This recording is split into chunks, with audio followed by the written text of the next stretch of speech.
Olá, amores, tudo bem? Bora trabalhar? Hoje nós vamos de aula 13. Nós vamos falar aí de um assunto bem importante, bem atual, né? Toda aula fala a mesma coisa, mas é porque é gostoso a gente aprender aquilo que a gente vê, né? Aquilo que a gente está...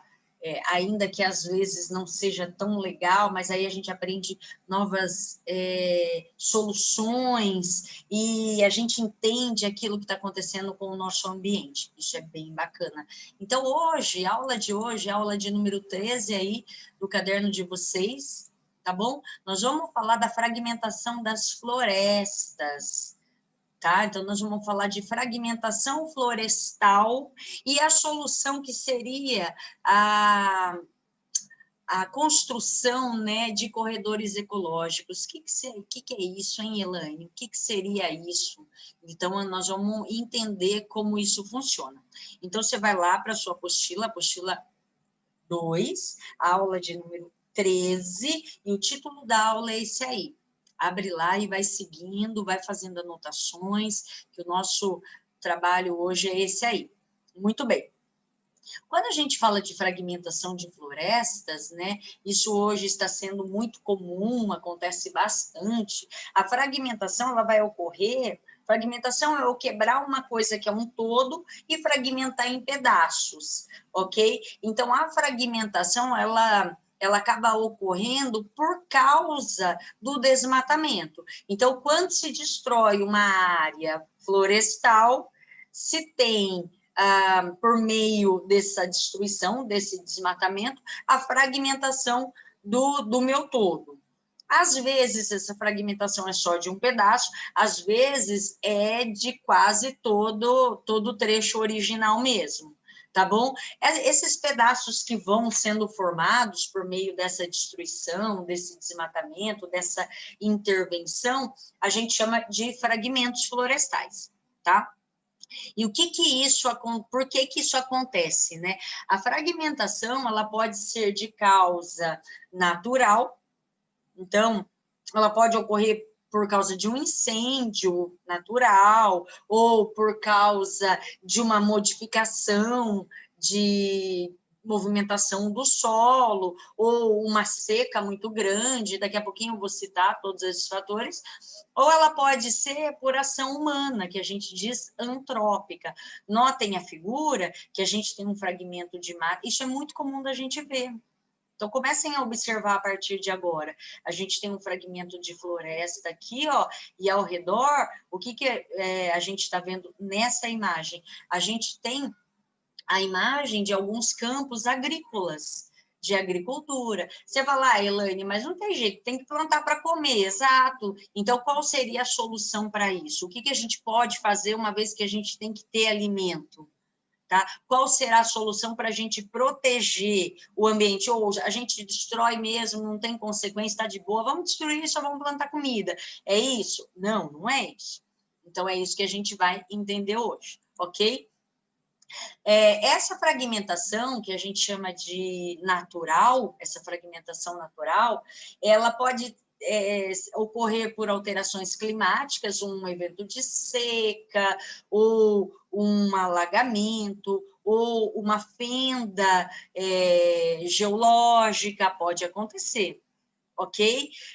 Eu posso ter uma ação antrópica, ou ela pode ser, né, uma intervenção provocada pelo homem, no caso de uma queimada, no caso de uma derrubada de florestas, no caso de abrir estradas, não sei se vocês já perceberam, quando a gente vai para a praia, né, litoral norte, a gente desce ali, eu falo do litoral norte, que é mais fácil de visualizar, né, que é uma floresta bem próxima ao litoral. Litoral sul, a floresta fica um tanto longe, mas no litoral norte a gente desce a floresta, desce a serra, já tem o litoral. Quando a gente está chegando ali, Caraguá, Ubatuba, toda aquela região ali indo para o Rio de Janeiro, a gente tem uma mata atlântica ainda muito densa, ainda muito viva, e a gente percebe ali que a estrada passa cortando, rasgando a floresta.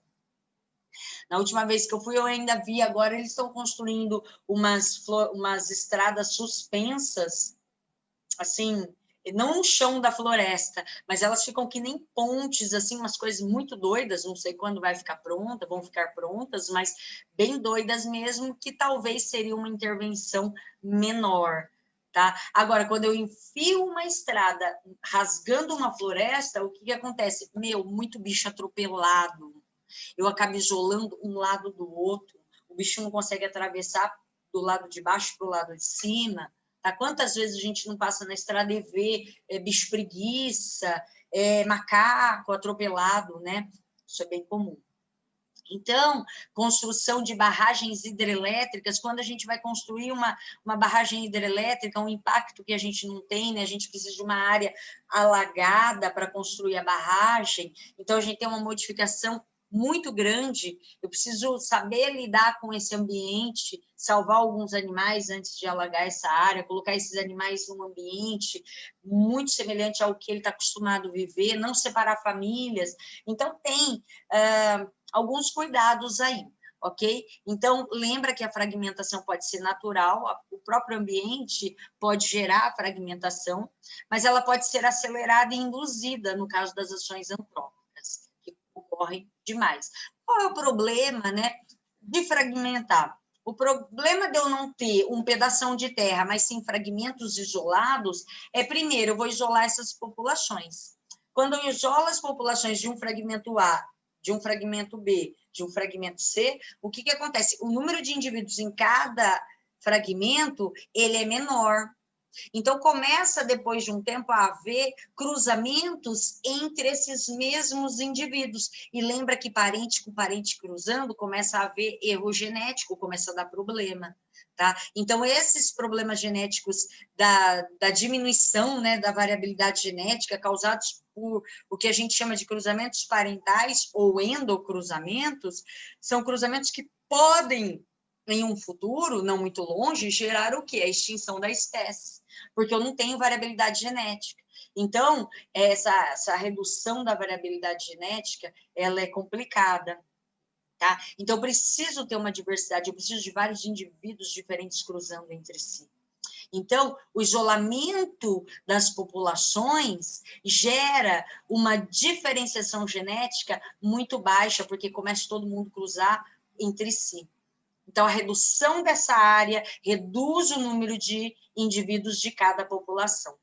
A outra coisa é que esses indivíduos vão estar explorando um espaço pequeno agora, então eu vou ter uma superexploração dos recursos e alimentos dessa área, podendo chegar ao que é uma escassez de alimento, e a população começar a ter falta desses alimentos, e alguns indivíduos acabam morrendo por competição, tá? Essa é a ideia também. A outra coisa é o efeito de borda. Meu, isso é muito falado. O que é efeito de borda? Eu fragmento, eu quebro aquele ambiente. Quem está na borda, meu irmão, estava acostumado a ficar no meio da floresta. Meio da floresta é diferente de borda da floresta. Meio de floresta é úmido, é escuro, não bate vento, é um lugar protegido. Então, meio da floresta é diferente de borda. A borda bate vento, a borda bate luz direta, a borda não é úmida, então muitas espécies que ficam na borda acabam morrendo.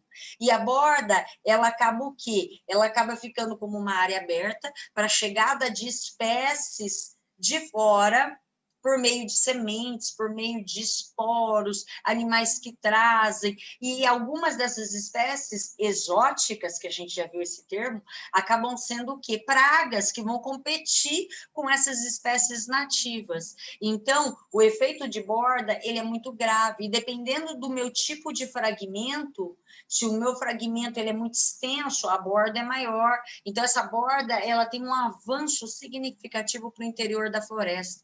Então, essa interferência, ela não fica só assim na superfície, tá? Ela fica o quê? Ela fica até 400 metros, ela pode atingir para o interior da minha floresta. Então, não é qualquer bordinha que eu estou falando. Então, se meu fragmento for irregular, o efeito de borda é maior. Então, aí existe um estudo para saber qual é o efeito. Então, a gente tem a floresta exposta nas suas superfícies laterais, né, vamos dizer assim, chegada de indivíduos que não são daquela área. Quem estava acostumado a viver dentro da floresta acaba sendo prejudicado, porque agora está exposto, acaba, às vezes, morrendo. A derrubada dessas árvores, a morte dessas árvores acaba gerando o tombamento de outras árvores, quando a árvore acaba tombando e caindo, tá? Então, não é mole, não. Qual seria, né, com relação aos animais, ao cruzamento, à diversidade genética, né? Qual seria a solução para essa fragmentação? Então, imagine, eu preciso fazer um campo cultivado, eu tenho uma fragmentação de floresta, a minha lavoura vai fragmentar a floresta, como que eu faço para esses indivíduos terem o mínimo possível de impacto ambiental, pelo menos a parte genética e a sobrevivência das espécies? O que eu faço? A gente constrói os tais corredores ecológicos. O que são os corredores ecológicos? São corredores que ligam fragmentos florestais. Esses corredores, eles buscam ao máximo a serem parecidos, semelhantes aos próprios fragmentos. Então, as espécies vegetais, as espécies animais, elas devem se repetir. Eu não posso fazer um fragmento diferente, tá? Senão o animal não vai passar por ali. Ok? Então, esses corredores, eles têm que ser bem semelhantes aos fragmentos, ok? Então, às vezes, tem algumas espécies que acabam habitando os próprios corredores, e às vezes o corredor, ele é apenas de passagem. Então, o corredor, ele possibilita o quê? A passagem de um grupo, de um fragmento até o outro fragmento, e aí eu consigo o quê? Um trânsito e um fluxo entre esses indivíduos. Tendo um fluxo de indivíduos, a minha população volta a ser considerada maior e eu aumento o número de cruzamentos entre esses indivíduos. A minha variabilidade, ela volta a crescer. Tá? Então, esses corredores ecológicos seriam uma saída para essa fragmentação, uma vez que, às vezes, não dá para a gente impedir, por conta de alguns lugares aí que acontecem. Então, aí o ecólogo, o biólogo entra aí com uma ação de preservação e uma alternativa seriam esses corredores. Então, aqui eu coloquei a definição para vocês: corredores ecológicos são faixas de vegetação semelhantes aos ecossistemas naturais, tá? Que unem fragmentos florestais isolados. Esse é um corredor. Ele vai permitir o fluxo gênico e entre as espécies, logo ele vai conseguir aí a variabilidade, um aumento da variabilidade genética. Lembrando que algumas espécies podem viver nesses corredores. Aqui eu tenho, ó, campo cultivado de agricultura dos dois lados, um fragmento florestal lá do outro lado, um aqui embaixo e um corredor ligando esses dois fragmentos, tá? E aqui uma outra ideia, esse aqui não é no Brasil, tá? Então tem uma estrada cortando 2 pontos de mata e foi construída uma ponte que funciona como um corredor ecológico. Então, aqui os animais, eles acabam passando por cima e não por baixo. Notem que aqui eu tenho uma ponte para pessoas aqui do lado, tá bom? Para pedestres mesmo. E aqui é a passagem para os animais mesmo, aqui é o corredor ecológico. Bem legal. Isso é uma ótima alternativa. Tudo bem? Espero que vocês tenham entendido. Beijo no coração, fiquem com Deus e até breve, até semaninha que vem. Tchau.